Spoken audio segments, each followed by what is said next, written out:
Russia announced Wednesday that it has imposed retaliatory sanctions on U.S. members of Congress in response to similar sanctions levied against more than 300 Russian lawmakers last month.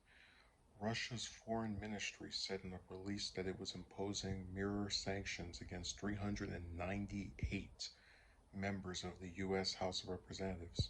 The move is the latest in a string of reprisals from the Russian government in response to the U.S. sanctions.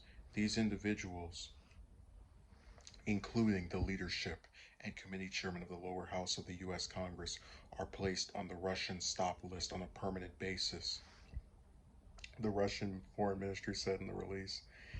The list includes representatives from both sides of the aisle, including Representatives Pete Aguilar, Democrat of California, and Lauren Boebert, that's that insane woman, Republican of Colorado, among hundreds of others. Representative Dean Phillips responded to the news of the sanctions imposed against him by Russia on Twitter, saying his family escaped the Russian pogroms of the late 19th century and was granted refuge in the U.S. Today, 120 years later, I was sanctioned by Russia for opposing the very genocide, authoritarianism, and tyranny I promised my great-grandparents I would fight, he added. Representative Brendan Boyle reacted to the news of his inclusion on the list in a tweet saying, "Well, there goes my spring break plans." Um, what he's doing with that tweet is just kind of expressing the belief that, or rather the fact that these sanctions don't matter. But let me go into this a little bit more. The announcement comes as relations between the U.S. and Russia have deteriorated following the latter's invasion of Ukraine on February 24th. Russia also announced it was sanctioning 87 Canadian senators.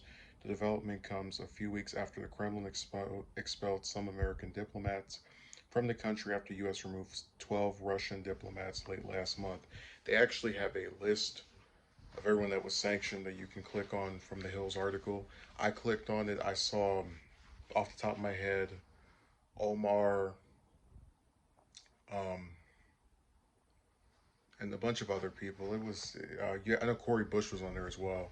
Just, it's so ridiculous. But um, I view this more as a symbolic gesture because the majority of Americans, and I'm willing to bet that includes the ones in Congress too, don't have any actual ties to Russia. They don't trade with them. They don't go over there for vacations, as that one congressman made a joke in his response to this.